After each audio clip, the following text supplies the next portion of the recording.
Eh bien, je suis un agrégé d'histoire, professeur de chaire supérieure, parce que j'ai enseigné au lycée Camille Guérin de Poitiers pendant 27 ans, en classe préparatoire à HEC. Et depuis bien longtemps, presque un demi-siècle, un point fort, si l'on peut dire comme ça, de mon cours, parce que j'étais passionné, ont été successivement, le Japon, la Corée et la Chine. Alors j'ai été boursier de la Japan Foundation. Ensuite, j'ai vu qu'un train pouvait en cacher un autre et j'ai écrit le défi coréen en 1993, préfacé par monsieur le ministre d'État Michel Jaubert.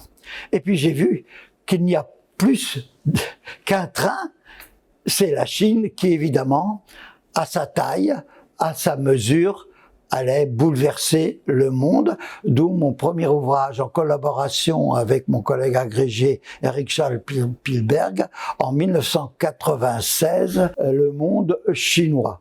Et puis sont suivis plusieurs autres ouvrages, en particulier avec Madame Libin, française d'origine chinoise, le grand livre sur la Chine, qui a été salué aussi bien à Pékin qu'à Paris, et puis plus récemment, l'Atlas de la Renaissance chinoise.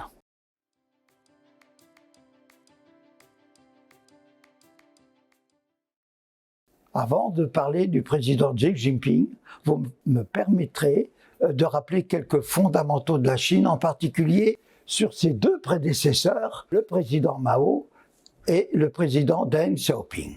D'abord, chacun doit savoir qu'il y a 5 points cardinaux en Chine, ceux que nous connaissons, en plus le centre. Il s'agit bien de l'empire du milieu. Par ailleurs, l'un de mes endroits préférés, où j'en parle avec mes amis chinois, c'est le temple du ciel, le mandat du ciel qui a 2 dimensions. L'empereur, d'ailleurs la Chine peut-elle être gouvernée par quelqu'un d'autre qu'un empereur? Il doit assurer la paix et la prospérité. Et il y a dans la culture ancestrale de la Chine le droit, au cas où l'empereur ne fait pas face, d'en changer. Par ailleurs, depuis près de 4000 ans, la Chine, comme d'autres civilisations, est un jeu, retenez bien cela, du pouvoir, de l'avoir et du savoir. Et du temps de Voltaire, qui était plutôt sinophile, contrairement à Montesquieu, l'homme de la séparation des pouvoirs, la Chine a son apogée au XVIIIe siècle, c'est 31% du produit national brut mondial. D'où l'idée de Napoléon, ne la réveillez pas, surtout cette Chine. Mais, rappelez-vous l'ambassadeur de Sa Majesté à Pékin qui veut lui vendre les produits britanniques. Pour une première fois, la Chine va pécher, si j'ose dire, bien que la culture asiatique soit plutôt celle de la honte, par suffisance et arrogance. Elle va se refermer, remballer vos marchandises. Résultat, va arriver le siècle dit de la honte, où la Chine est humiliée parce que, évidemment, les cuirassés en acier britanniques et français, quand on s'isole, n'auront pas de mal à bombarder les bateaux chinois restés en bois. Et pour serrer un peu votre question, eh bien, qu'est-ce que c'est que le siècle de la honte? Je crois que le président Xi Jinping, président d'une Chine réveillée, ne veut pas qu'elle soit altérique. Parce que le siècle de la honte, c'est les jeux, comme à Macao. C'est aussi, évidemment, la prostitution, Shanghai, etc. Shanghai qualifié de Paris, excusez, ou de putain de l'Asie à l'époque. La prostitution, surtout le trafic de la drogue, la spéculation et l'ostentation. Donc, vraisemblablement, le président Xi ne veut pas que la Chine débridée se relâche. Ensuite, je voudrais parler de ses 2 prédécesseurs. Mao a fait une grande œuvre, triple. Il a restauré l'État chinois, il a réinstallé l'autre moitié du ciel, les femmes, et il a restauré l'école dans les campagnes. Mais chez le président Mao, Obsédé par le problème des campagnes qui entourent les villes, l'idéologie a fini par l'emporter sur l'économie. Le pouvoir est au bout du fusil. En quelque sorte, dit un grand sinologue, il a bouleversé la Chine sans la transformer. En revanche, Deng Xiaoping, comme lui, d'origine rurale, mais d'une classe plus élevée, patriote chinois, il est pragmatique, la politique des petits pas. Je suis persuadé qu'il a solidement étudié la France de Gaulle et de Georges Pompidou. Il prend une Chine à 2% du PNB mondial pour l'amener aujourd'hui à 20% de ce PNB. Alors, quelles sont les armes du président Deng Xiaoping? Réforme, ouverture et science. Nous dirions volontiers qu'il a mis au service de la Chine l'étranger qui lui offre ses marchés, ses capitaux, sa technologie. Et il s'appuie sur le jet, le net, le porte-conteneur et surtout, il parie sur la science. Il faut bien retenir des présidents Deng et Xi qu'ils ont en tête deux contre-exemples. Ces deux contre-exemples sont l'URSS de Gorbatchev qui se termine en 1991 par le chaos, d'une part. Et d'autre part, autre contre-exemple, c'est l'Inde qui est comme envahie par elle-même, d'où la politique de l'enfant unique. Le président Xi Jinping est un prince rouge. Nous dirions que c'est Mao plus la révolution numérique. Alors, ces outils à lui, quels sont-ils? Eh bien, c'est, au point de vue civil, la route de la soie continentale et océane, car la semi-colonisation et l'humiliation qu'a subie la Chine l'ont privé de sa maritimité. Donc, la route océane est aussi importante, le fameux collier de perles, que la voie continentale. Et puis, c'est aussi, évidemment, l'armée populaire de libération. Et enfin, c'est la bataille du numérique. Alors, évidemment, en souvenance du siècle de la honte, il lutte, c'est très populaire en Chine, contre la corruption, contre les tigres, les renards et les moustiques. Moyennant quoi, il fait une pierre deux coups. Certains estimeraient à peu près à 1 million le nombre de victimes de cette campagne anticorruption, qui a en outre l'avantage éventuel de permettre d'éliminer les opposants quelque peu dangereux. Et finalement, contrairement au pragmatique Deng Xiaoping, qui a souffert lui-même du maoïsme, qui était pour 2 mandats de 5 ans, le président Chine s'oriente vers un empereur à vie, ce qui lui donne par rapport aux démocraties occidentales l'atout de la durée, ce qui est une arme chinoise éternelle. Alors avec l'APL, pour répondre à...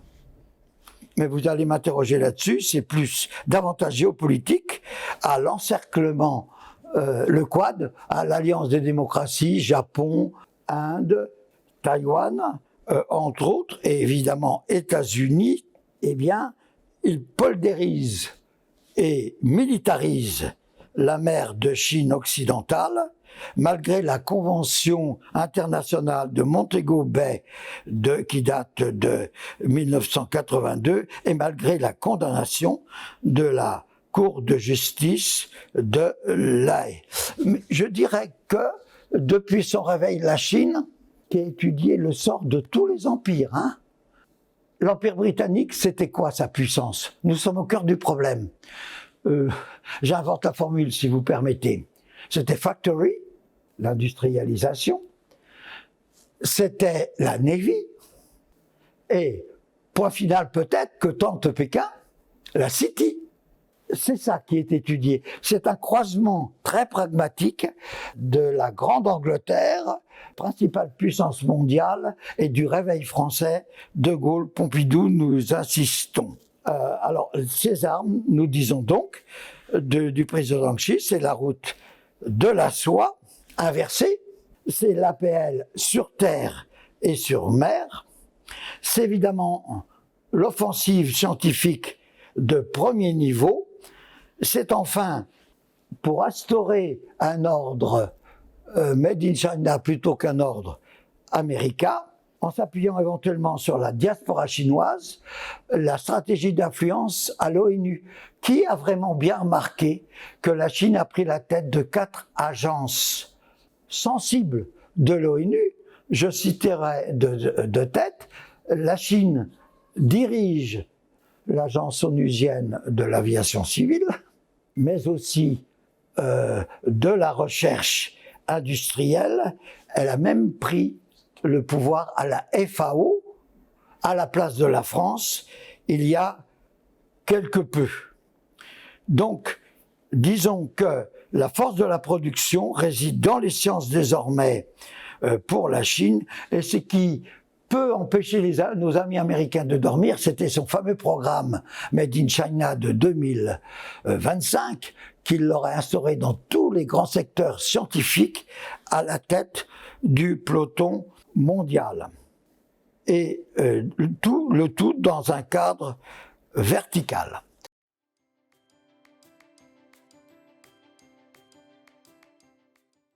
C'est une question essentielle. Et je vous remercie de m'amener à 3 remarques conclusives.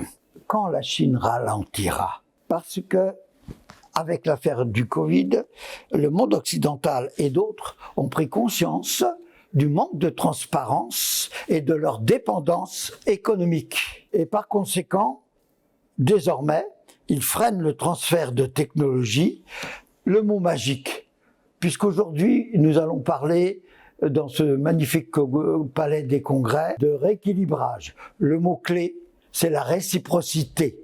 Sinon, même Bruxelles taxera Pékin de rival systémique. Manque de réciprocité. Deuxième défi pour la Chine, les dégâts du progrès.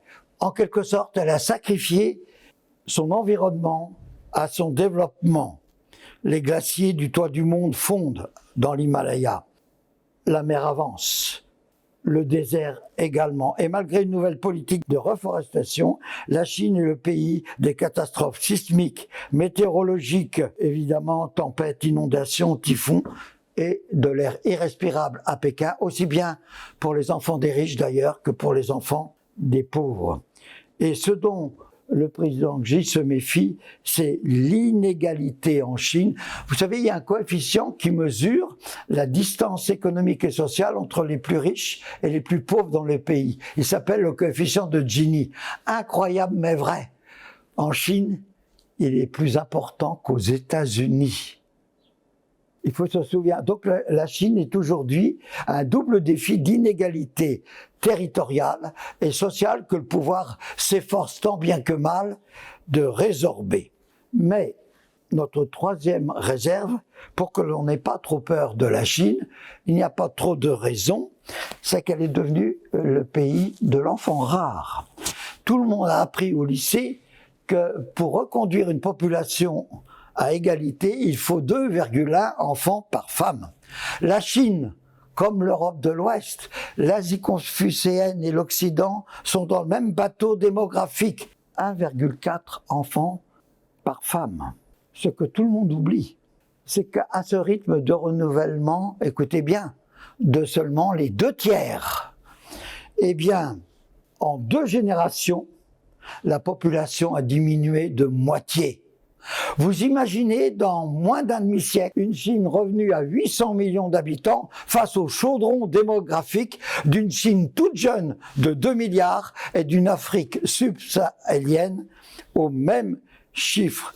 Parce que la baisse de la fécondité et la diminution corrélative de la population auront forcément des conséquences sur la puissance chinoise, aussi bien économique que même militaire. Donc, n'ayons pas peur de la Chine, il faudrait mieux ne pas la traquer, si j'ose dire, mais s'intéresser aux autres grandes régions du monde par rapport à elle. Ne pas avoir peur de la Chine, à l'exception toutefois d'un nationalisme exacerbé qui ferait, qu'en tout état de cause, la responsabilité des difficultés à venir ne seront jamais du fait du parti, mais bien entendu de la faute de l'étranger. En revanche, il y a au final beaucoup plus de points communs entre la Chine et nous, mais ce qui est certain, c'est que c'est à notre tour de nous réveiller.